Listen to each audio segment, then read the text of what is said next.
their endeavors.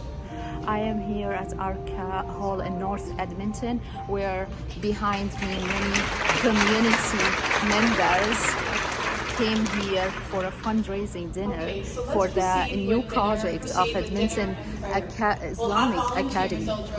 So the Edmonton Islamic Academy accommodates now 2,070 students, and because of the rapid growing in the community and the long waiting list for students, they are launching a new project to build more schools. It's a big project. It's $80 million, and it's gonna be completed in 2027.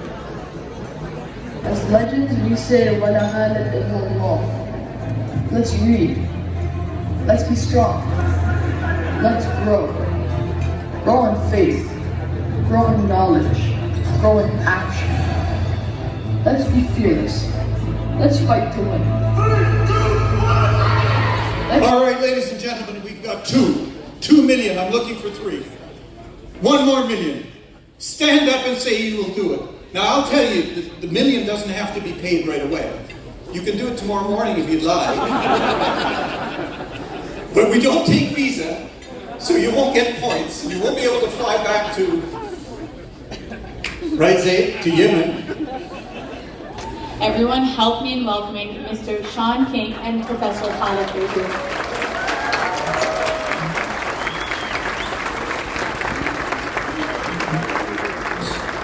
Thank you all for having me here. I'm glad to be in Edmonton, and I'm amazed that people like a place this cold so much. When I was flying in, it was like the frozen tundra for as far as I could see, and then suddenly there was this city with all of these beautiful people. And so for all of you that are here and from Edmonton, it is your duty, it is our duty to push ourselves to the maximum capacity to build and grow and deepen systems and institutions. You are institution builders. When I learned that there are 1,000 children on the wait list, that it's the #1 school in an international city, you owe it to our sisters and brothers that are struggling anywhere in the world to do well here while also having a heart and mind for those that are struggling and facing genocide around the world. I think we can do both. And I want you to do both. I'm looking for another million right now. Somebody raise your hand. You can place it over 1, 2, 3, or 4 years. Spread it out if you'd like, but I'm looking for $1 million. 1 million. Anybody? Thank you. I have one right here. 1 more million. The gentleman wishes to remain anonymous, him and his family, but we do have another $1 million. And I thank you very much.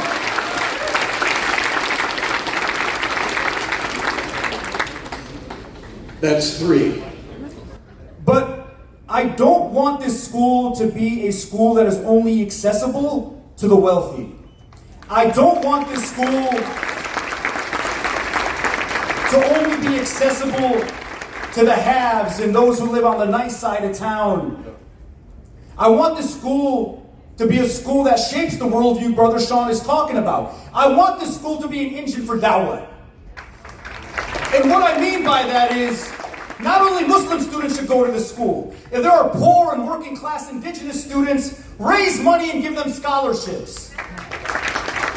If there are recent children who are immigrants from war-torn African countries or war-torn Asian countries who don't have the means, make sure they have a place at the school. That's right. I'm telling you from the Chatty family, we will donate $1 million.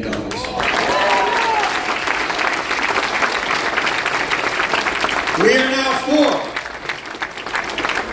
4. Something that many of us know very well was the final sermon of the Prophet Muhammad, peace be upon him. It is a testament to 3 things very powerfully written more than 1,400 years ago. Racial equality, when our Prophet, peace be upon him, said that A white has no superiority over a black, and a black has no superiority over white. An Arab has no superiority over a non-Arab, and vice versa. So that was one of the major messages of our Prophet, peace be upon him, in his final sermon. Secondly, he talked about gender equality. He talked about the rights and responsibilities men have over women, but women have over men. This is something truly revolutionary at that time. Then he talked about interest, which he equated with exploitation. So your thoughts, gentlemen, because like you said, we want to take those values, we want to take that worldview. I want the school to produce young men and women that are going to be brave like you, Khaled, going to be brave like you, Shaun, that are going to go out in the world and they're going to say, no, we're not going to accept your terms. That's what we want. We want to instill those values. Talk to us about that. Well, thank you for sending me that, and that was my first time reading it. And I was so inspired by it, and many of you may know this, I was a Christian pastor for many years. I was a pastor for almost 15 years, went to seminary, and I preached many sermons on the last words of Jesus.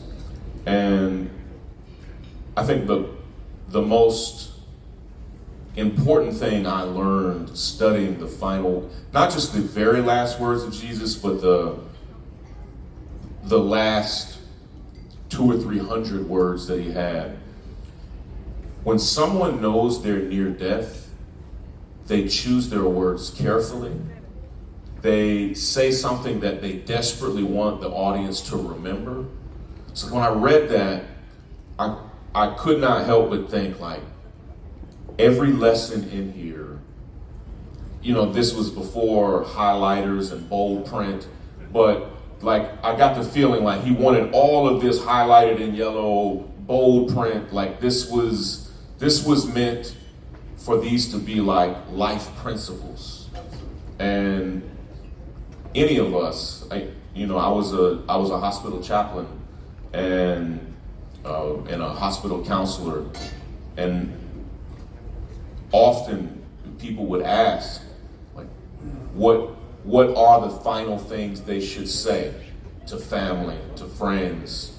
And all of a sudden, the things that meant so much to them didn't matter. They wanted somebody to know that they were loved. Like, it's just, your final words are so important, and that the final words in this sermon are talking about racial equality, gender equality, talking about financial systems and how they should not be abusive to people. It's not just profound, it's so relevant for 2024. So introducing the second funniest Palestinian in the room, Amer Zahr. You? Okay, good evening, salam alaikum. Have a seat, have a seat, have a seat, have a seat. Okay. Hello, sir. Sorry to interrupt you. Oh, have a seat. All right, my face is not going to be on the screen, so turn your chairs around and face me. I need everybody to turn your chairs around and face me. I am so impressed with the community and the school that you've built. As I told Khaled, I have spoken now in 48 states across the United States. I have never seen something like I just saw, that you all raised $14 million in about 30 minutes. First off, I was sitting at the table with him for 2 hours and had no idea. And then when you got on stage, I thought, he's about to really struggle. And I laughed and he said, does anybody have the 80 million? And then when somebody brought $1 million and another million and another million, I was like, what's going on here? And this community is different. You all have already elevated your consciousness in a way that you are fully aware of what you can build.